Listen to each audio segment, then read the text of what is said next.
I got an email a couple weeks ago from one of our sponsors. You've likely heard Evan Frazier's spots that run regularly on the station. He's owner and founder and president of TechWise Financial. TechWiseFinancial.com is their website. Faith-based financial planning for Christians. And he said, hey, I'm coming to town. How about I stop by the studio? And I did an interview with him last year. I think it was in the fall. Then he became a sponsor after that. So he joins us in studio to talk about TechWise Financial. Evan, how are you doing? I'm doing great. I'm really excited to be here. Glad to be coming down to Dallas, a little bit warmer than where I left Colorado.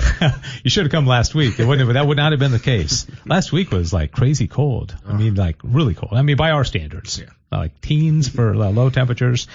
And so you came in a good week. This week is going to be all right. So TechWiseFinancial.com. Faith-based financial planning for Christians. I remember talking to you, and you're a graduate of Benedictine College in Kansas, and now you started TechWise. What inspired you to start your own company? You're a young guy to have your own company, so how did you decide to kind of go off on your own? Yeah, so I've worked at some of the major firms like Schwab and Edward Jones, and most recently at a company called Personal Capital. And I really loved Personal Capital. I thought they did great work.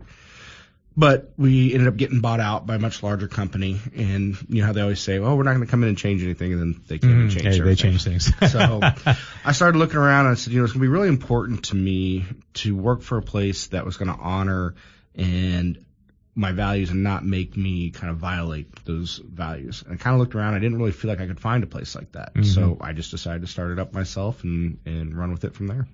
Yeah, it says on your website, bring your faith and finances together on one path, steward your God-given wealth using biblical principles, partner with investment companies that fight against woke companies. And nowadays, there's really a very anti-woke sentiment in the country right now, politically and socially, and you see a lot of that. So what does that mean? How are you able to do that as you manage people's money and handle their estates and things like that?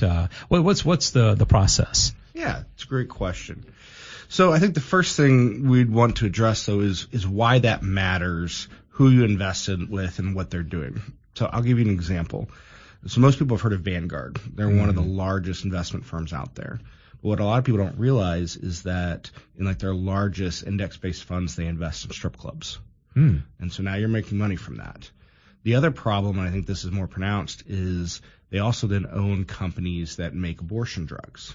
Okay, so now you're profiting from the abortions. But it gets worse from that because what Vanguard does is then, they're also a major shareholder in all of the media companies. So what they do is they say, well, we need to sell more of these abortion drugs because you have to grow it every year, right? Or else the stock goes down.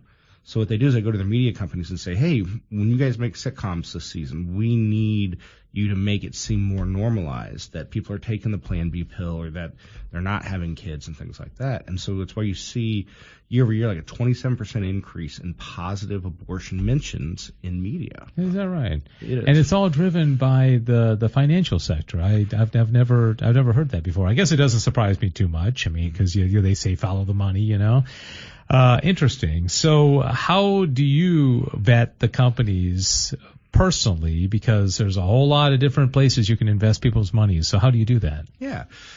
So the first step is to find investment companies that align with that. So examples of that might be a company called Inspire Investments out of Idaho. Timothy Plans is another one that I work with. And so those are companies that have specifically said, we're going to screen and we're going to only invest with companies that follow Christian values or that at least are neutral and don't violate them. So Inspire is one that I work with a lot, and they have a very strong shareholder activism program. So recently what they've done is they had put pressure on Walmart, is a good example of that, to kind of say, hey, we don't want the DEI. We just want you to be neutral again, So stop focusing on that and focus more on the things that are going to drive shareholder value. And so recently they were able to get Walmart to chuck their DEI policies. Yeah, it seems to be, like I mentioned a moment ago, a lot of that going on. I think there was the wave with the last election. A lot of people are seeing that the country is in many ways kind of sick of the wokeness, aren't they? And are companies responding? it seems a little bit disingenuous is that they're just kind of following the money. It doesn't seem like core principles, but ultimately that's what the companies are doing. They're trying to make money, so they're putting their finger in the air and seeing which way the wind is blowing. But right now it's kind of blowing in an anti-woke manner, isn't it? It is, and I think that that's a good start. And I think the problem, though, is we don't want to let our foot off the gas, okay? We want to make sure that we can still, in 5 years from now, still have that pressure on them. We don't want to say, okay, we can invest with whoever because it's fine now. Because otherwise it will very quickly swing back. As you said, they check the wind and go back. So we want to make sure that they're not using our money against us. And the way to do that is by to work with firms like mine that use these biblically responsible investments.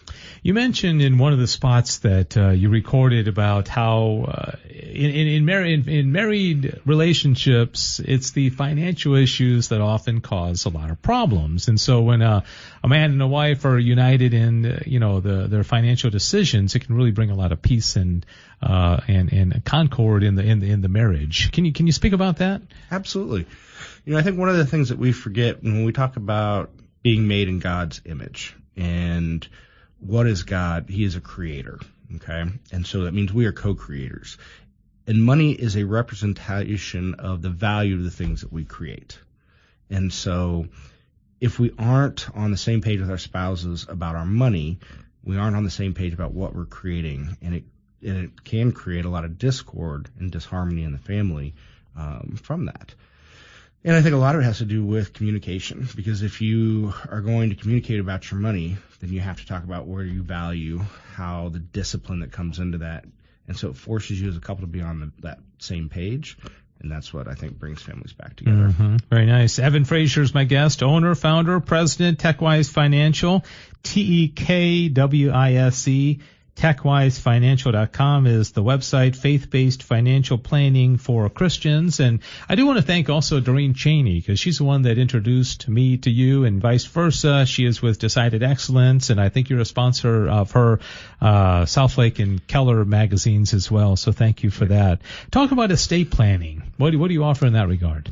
So I think that's another one that's really important because as Proverbs tells us, the wise man leaves an inheritance for his generation. And so I think a lot of times people think estate planning is only about, leaving money behind for the kids and things like that. But there's a lot more that goes into it. Okay. As a good steward of your money, we want to be as tax efficient as possible. So we don't want to set ourselves up so that the majority of the money is going to the government rather than our families and the next generations. And so one of the great things that I work with is a company that does digital estate planning. So traditionally you have a giant book. It's very expensive, and every time you want to change something, you have to take it back to the attorney, and they charge you to change it.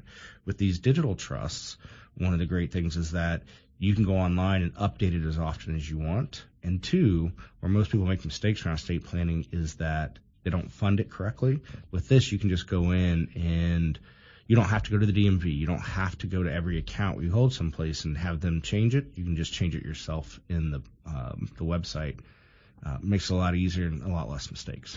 You mentioned before we started the show that there's a new program that you have where people that don't have tons of money, maybe they have $100 or $200 a month to invest, can do that. They can do it online and still have the faith-based investing. What is that program, and how can people take advantage of that? Yeah. So the idea kind of behind that program is that I had a lot of people reaching out who were saying, all right, Evan, I don't have a whole lot. I only have maybe $50, $100, $200 a month. But I like this idea of biblically responsible investing, and I want to get myself onto that path. But for most financial advisors, it's very difficult to work with somebody like that. So I wanted to create a more automated approach. Was able to build some new software and work with a new firm, Interactive Brokers, that was able to support that. So now we can have somebody can just go to the website. So it's the techwisefinancial.com/sign up. And then we can go through. Basically, you just take a little questionnaire, determine how much risk you want, then you open up the account, and then you deposit the money, and then it gets invested. And then you'll have access that if you do want to talk to a financial advisor which would be me in this case, you can set time and say, hey, I just want to work with you for 2 hours on budgeting, or I want to work on life insurance or something like that. And so you can kind of pick and choose, and you don't have to have the full service. The number one mistake people make about investing, what would that be? If you were to give a talk and that's your topic, well, what or maybe one or two, what are the biggest mistakes? What advice can you give? I think it's about, I think giving advice and taking advice from somebody, the Bible constantly talks about taking wise counsel. And so working with somebody who aligns with your values, I think, is step number one. Because otherwise you start, again, working with somebody and then it pulls you away from those values. And then you don't even quite see it at first. So I think step one is finding someone and working with their values. And then step two, having someone who can tell you, hey, I know the market's crazy right now, and you don't need to panic. Having someone kind of walk you through and talk you out of making the wrong decision at the wrong time, I think is really important. And having an automated process helps with that. Now that you mention it, how is the market right now? And interest rates are high, and what do you see, moving forward? Are you optimistic?